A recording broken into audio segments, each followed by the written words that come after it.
שלום לכולן. היום אנחנו עולות שלב מהקשבה לעצמי אל ההקשבה אל האיש שלי. הקשבה זוגית היא הרבה יותר משתיקה, היא נוכחות. כשאני מקשיבה כדי להבין ולא כדי לענות, אני פותחת דלת לאינטימיות אמיתית. היום נראה איך זה עובד, ואפילו נעשה תרגיל קצר שיכול לשנות את כל האווירה בבית. סיפור קצר. זוג שהגיעו אליי לקליניקה מותשים. אנחנו מדברים המון, היא אמרה. כן, אבל אנחנו לא באמת שומעים אחד את השני, הוא הוסיף. הצעתי להם משהו פשוט. 5 דקות ביום. אחד מדבר, השני רק מקשיב. בלי לקטוע, בלי לייעץ, בלי להגן על עצמו. רק להיות שם, באמת.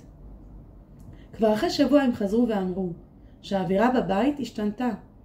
פחות ויכוחים, יותר חיבורים. אפילו הילדים הרגישו את זה. האישה מספרת, ישבנו בערב והוא הקשיב לי 5 דקות בלי להסתכל בטלפון. בלי לנסות לפתור, רק הביט בי. באמצע המשפט שמתי לב שאני מדברת לאט יותר. הלב שלי נפתח. אמרתי לו דברים שלא העזתי להגיד חודשים. כשסיימתי הוא חייך ואמר, עכשיו אני מבין אותך באמת. באותו רגע הבנתי, לפעמים לא צריכים פתרונות גדולים.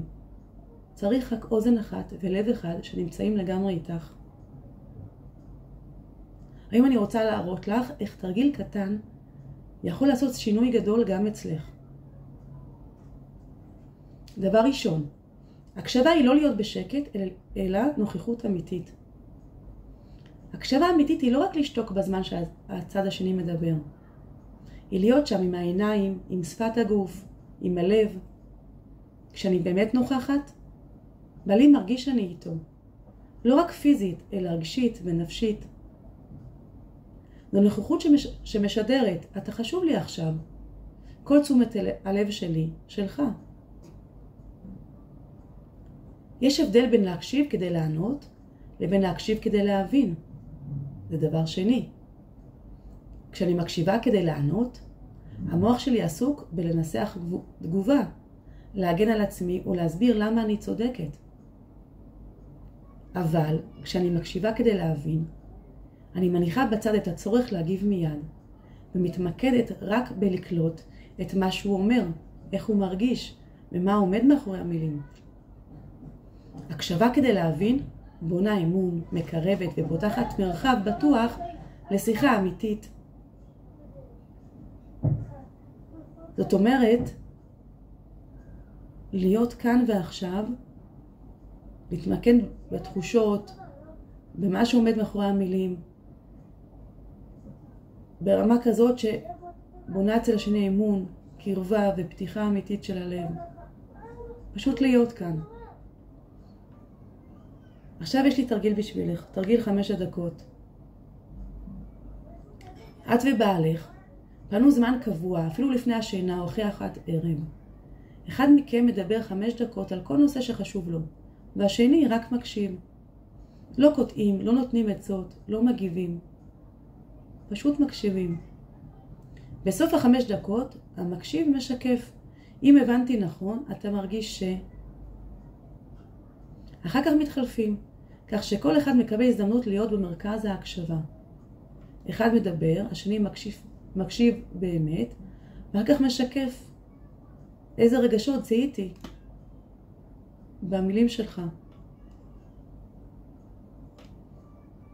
דבר שני, אנחנו מדברים עכשיו על שפת האני במקום להאשים. במקום לומר אתה תמיד מאחר, או את אף פעם לא מקשיבה לי, נסחי את החוויה שלך במילים שמתחילות באני.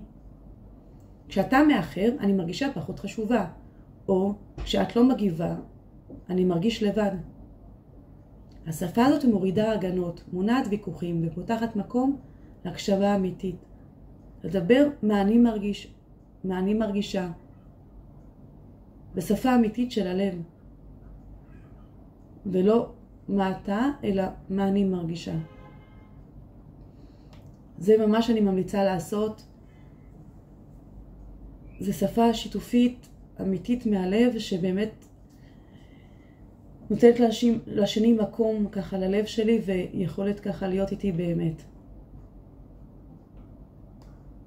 ועכשיו אני מזמינה אותך לתרגיל לסיום.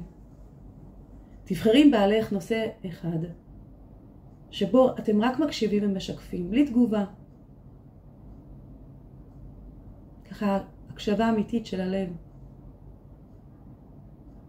איך זה הרגיש לך להקשיב לי לענות? הקשבה הזוגית היא מתנה, לא רק לצד השני, אלא גם לעצמך. המשימה שלך להיום, קבעי עם בעלך 5 דקות שבהן רק הוא מדבר ואת מקשיבה, בלי לקטוע, בלי לייעץ. בסוף שקפי לו מה ששמעת. מחר בעזרת השם נעמיק באחד הכלים החזקים ביותר ליצירת קרבה, שקוראים לה אמפתיה. להתראות, יום טוב, ונמשיך בסרטון הבא של מחר. להתראות.